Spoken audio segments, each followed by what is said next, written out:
Hi, my name is Amalie Schaefer, and I am with Systematic Excellence Consulting. And today I'm going to continue my series on ClickUp's free templates. And today I'm going to go over the class planning template.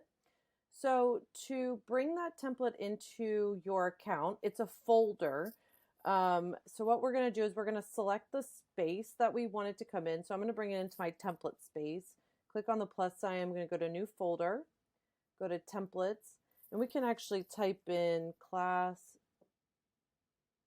planning and it's right there, or we can click on community and it's in the community one. So I'm going to go ahead and click on this, and I am going to click on use template. I'm going to remap due dates. I'm going to set it to start maybe next week.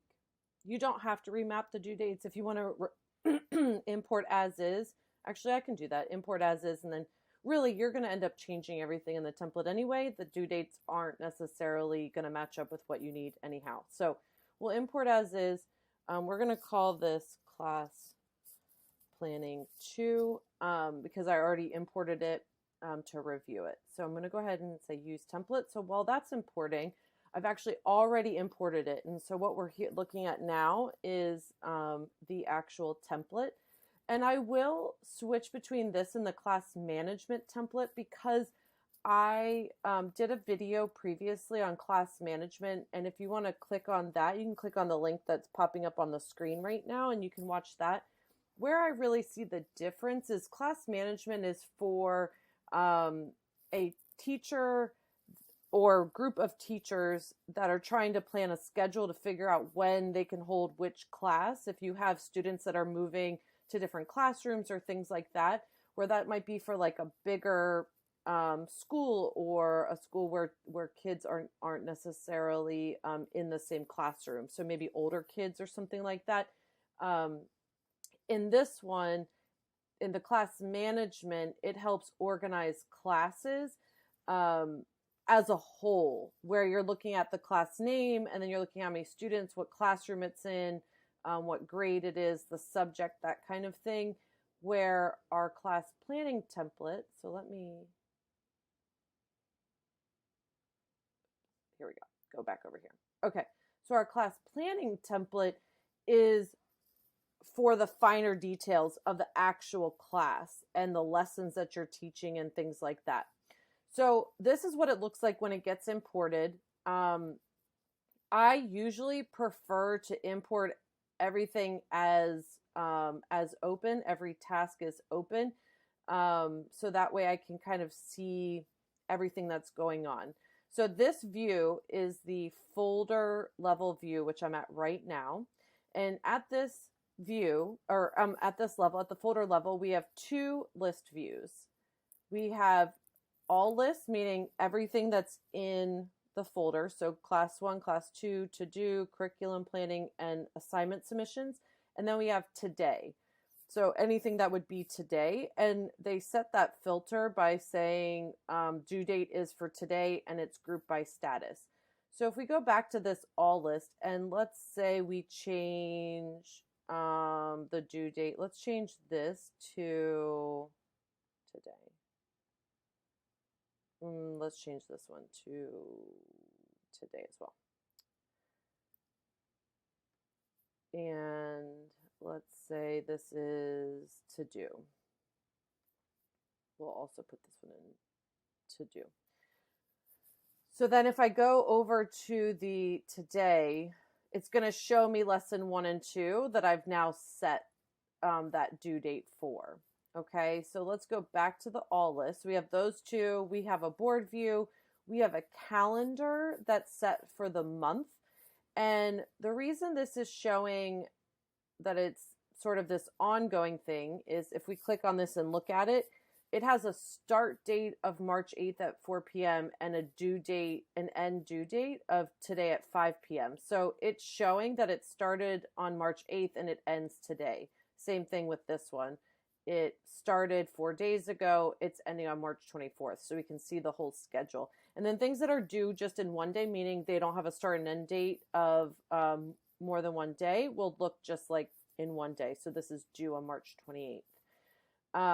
Then inside of the calendar, or not inside, but in addition to this main calendar, it has this week where they've set the week view, and they've selected that they want all statuses to be shown here. Now, it's not necessarily the way that I might look at it, but you could, if this works for you, you can look at that. If we took off times, so if we just removed the time,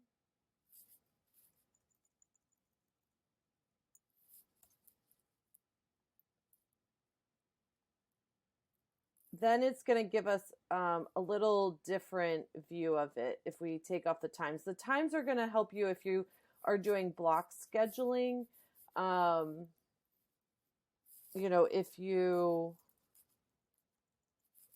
But really I would just use, if it was me, I would use the times on a specific day, not necessarily in the whole calendar, only because then it looks like a lot. So it'd be hard to organize this in this week view.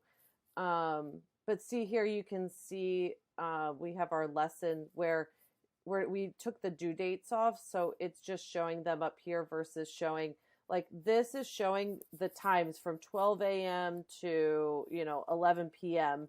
And so I don't know. I just prefer, I wouldn't want to look at it this way, to be honest. So and the way that I would do it then is I would take the due dates off.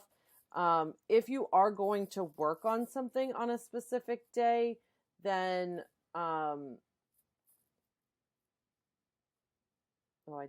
didn't remove that. I would just set the due date for that one particular day and set the block of time I'm going to work on that, not over the course of multiple days. If you're going to try to look at it in the,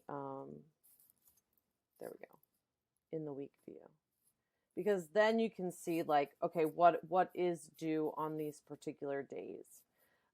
Okay, so let's go back to, okay, and then one last thing in the views here, they have a guide, which is really helpful and is basically what I'm walking you through, but it's spelled out here. They've done a nice job of breaking this down and going over, what's available for you, that kind of thing. Okay, so let's go back to our list. Now what I want to do is I want to go list by list, because basically this is showing us everything that's in each list. So I want to go list by list. So I'm going to click on class 1. So you could give this a name, whatever this class is. Now they've recommended putting the information of each class in the list information. So if you click on this little I right here, then you can add any information. You could add additional information if you had a specific Google folder for this class where you save your classroom materials or printouts that you need to. You could add a Google folder link here if you wanted to have it saved there, so all the information is in one place. Then this is broken down by lesson. And when I first come into the list view, most of the time the templates come in without being able to see all the empty statuses. I personally like to see them. You can even select to see closed tasks. And then what we can do is we can just flip this up here, and then we can hit save on that view. So now we can see what is to do. And then we can see what's required. So if these custom fields, so assignee, due date, time estimate, attended, behavior, unfinished activities, homework set, if they don't work for you, if you don't want one to be visible, you can hide them. If you just click hide column, it'll hide that column. If you want to bring it back, then you would just select it. Oops, I just unselected those. So let me select them back. If you want to delete them, you can. If you delete them by accident, you can go into your trash, which is located, if you click on these two dots and you go to trash, you can go there and reinstall them. I think they're there for 30 days once you've deleted something. But if you're not sure if you're going to need it and you just don't want to see it, I would probably just hide it and then, bring it back if you need it. Then you can add more custom fields depending on what you need, whether, it's the link to the printout that you need for that specific day or something like that. One recommendation that they make is inside of the lessons, you can add a checklist with each of your students and then check off that they've done the particular lesson or the homework. And I will show you where they have an assignment submission form in just a minute. But, if you did, person and you added your class list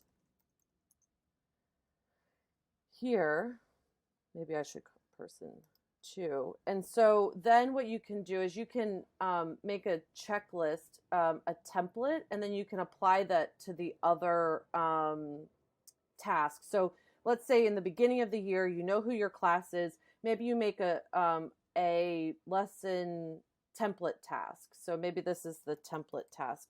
And this is the template task for, school year.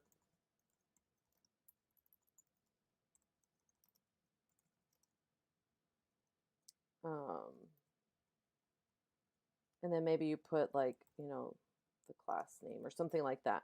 And so then maybe this becomes your template task. And from there, what you can do is so once you put all the students' names in, and then you can make this a template. So we'll go to Template Center. We'll save as template. We'll just paste that name in that so this is the lesson template task for this particular school year. And then we'd put the class name. We want to import everything. And then I hit save. And then that way, as you're planning, when you, when you're creating a new lesson, maybe this is lesson number 4, then you can just import your template. Go to Browse Templates. And we'll just go ahead and click on that template that we just created and we'll import it. And now it is, it's going to add it twice because I clicked it twice. Oh well, it's fine. So now it is going to add, let's refresh.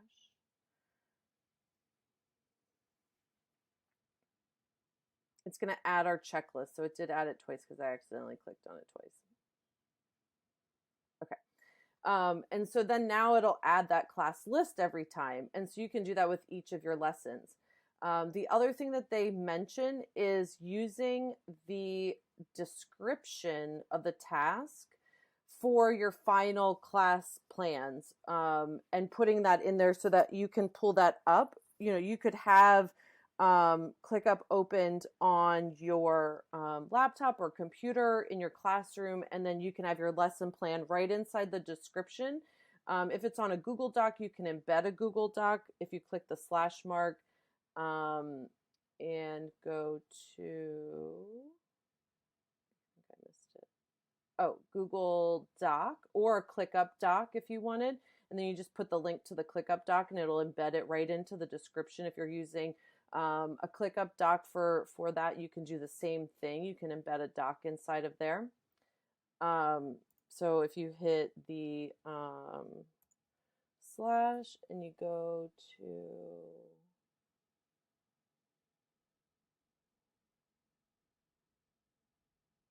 doc, we can type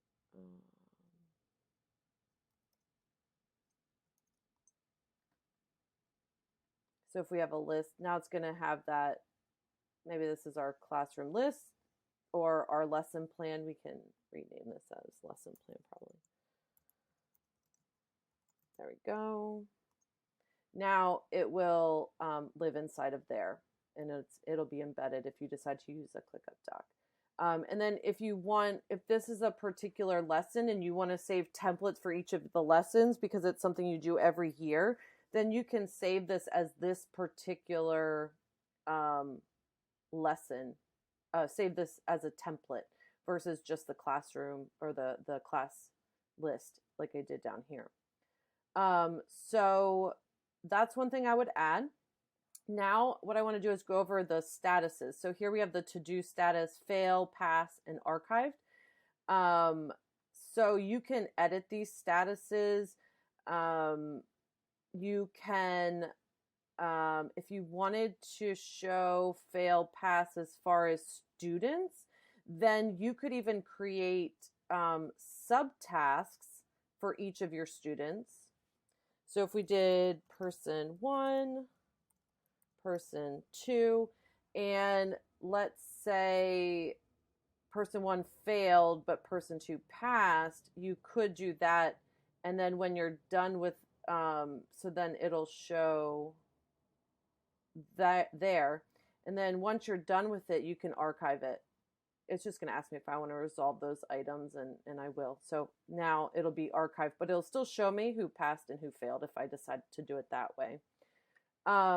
So the way to do this, also as far as templates, is you can make each of your list templates. So if you have the same classes every year, you can create a template. I would like remove all the due dates. I would just get your basically your wireframe in place. So like what you need, and then save that as a template, and then you can reproduce that each year. Now inside of the class list, there are 2 views. So it's today's classes. So this is going to show whichever classes are today. There's a board view if you prefer to see it that way. And you can rename them. You can filter out specific things. Right now, this one is just grouped by status, as this one is too. And then they have a calendar view, again, here. And then they have another calendar view with the week. So again, that's going to show those tasks because I had a start and end date with times on it. And that's why it's going to look that way. Okay, so let's go back over here to the list. So in the beginning, I would just start with looking at what the template has. I'd figure out what I want, what I don't want, what I want to remove, if there's anything missing. And then I would create templates for the things that are recurring. So if I teach this particular 10th grade math class every year, and the lessons are the same for the most part, I would set that up first, and then I'd save it as a template. So if we were going to save this class 1 as a template, let's say this is exactly how we want it every single year, that it repeats. I would click on the 3 dots. We'll go to template center. We want to save as template, and we'll call this math grade 10 template. And then we want to import everything. I'm just going to go ahead and save that. So now that's going to be a template, and I can create a new list from that. So if we do new list, I'm going to call it math grade 10. It's going to add it. And then we can go to template center, browse templates, and there it is, our math grade 10 template. And then we use template. We want to import everything. And now it's going to import everything exactly how we had it. So that's why I was saying, if you're going to create the template, I recommend making sure it's like exactly how you want it for, you know, the start of every year, if you will. So now you can see, but now we just need to show empty statuses, and now it is all set up, and it's showing exactly what we had in the previous one. Oops, we can delete that one because it created it there for us. Okay, so now let's look at class 2. So this is a second class. So again, that information is laid out here at the top, like I showed. And then these are set up almost exactly the same. Well, yeah, they're set up exactly the same as the other classroom. Now let's look at curriculum planning. I'm just going to refresh my screen because it looks like the list is not updating properly.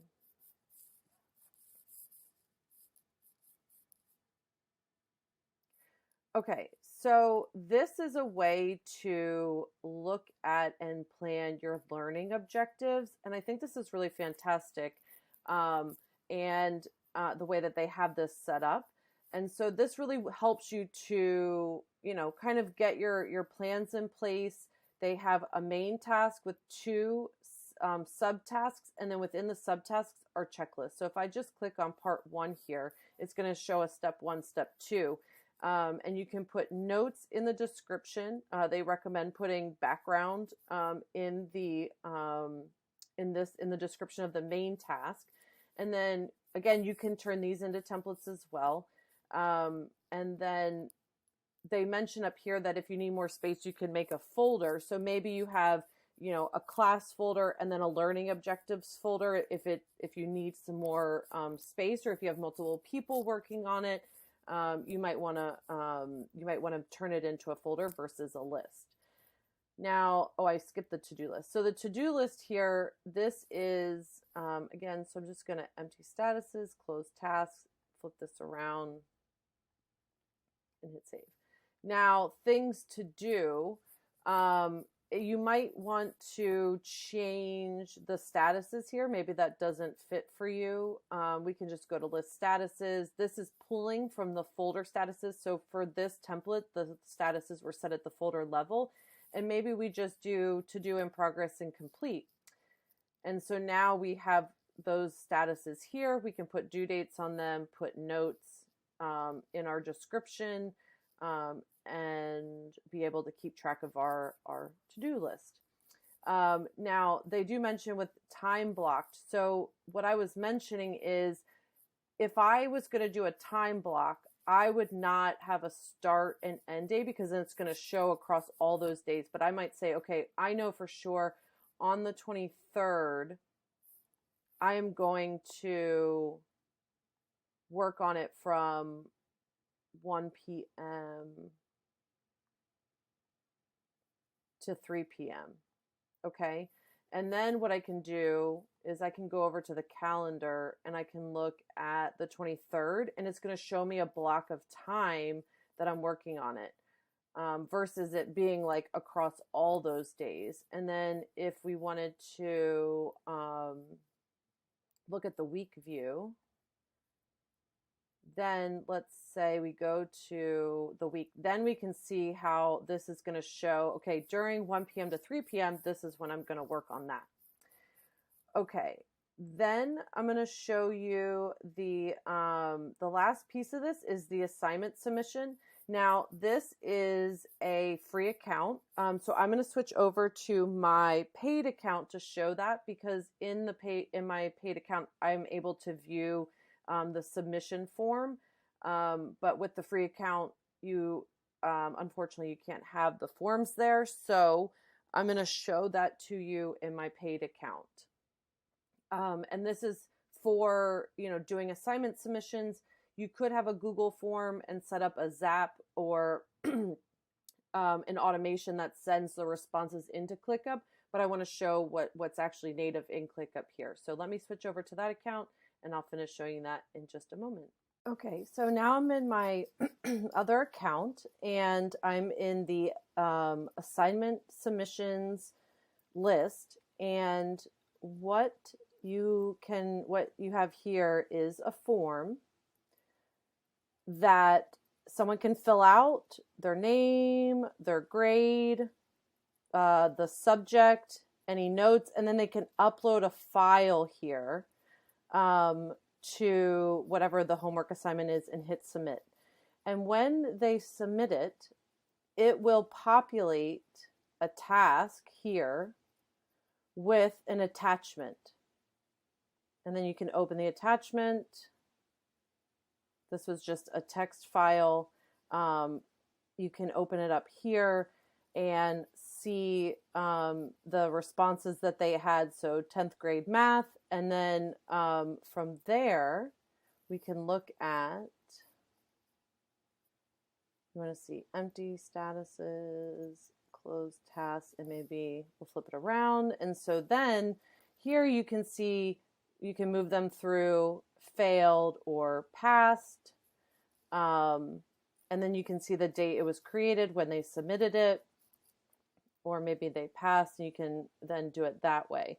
And then you can edit the form. So right now we're viewing it, but we can edit it. So if we want to rename this, or if we want to add a new, you know, something else for them to, I don't know, maybe if they have to submit a website, maybe like the resources that they use, I don't know, something like that. You can put that in here, make it required or not, and then upload it. And then you can also edit,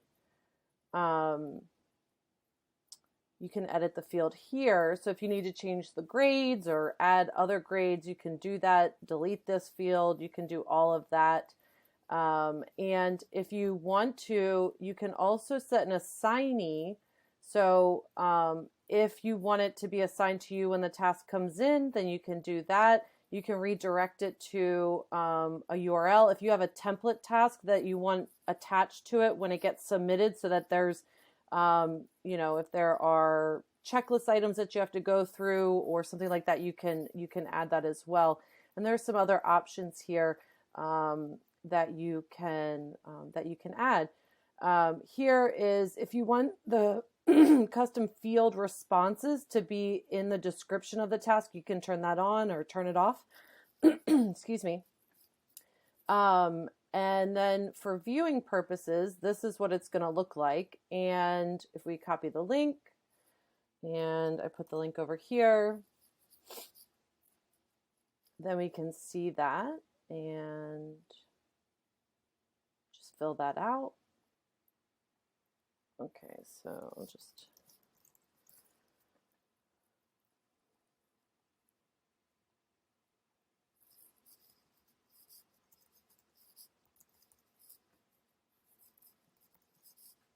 and then if I hit submit. Now let's go back to our list. And there is my submission. So if I open this up, I did select to put any notes in the notes section into the description. So it just pulled in the word notes because that's all I typed in there. And then you can see the file that I uploaded, which is just our logo. And then you can add comments and things to this. So you can, you know, go back and forth if you need to have a discussion about it. And yeah, so that's how that works. Now, there was one last thing that I wanted to show, some task linking. So in class 1, so let's look at class 1 and let's look at lesson 1. Now, say you want to add a relationship. So I actually already did it. So let me delete this.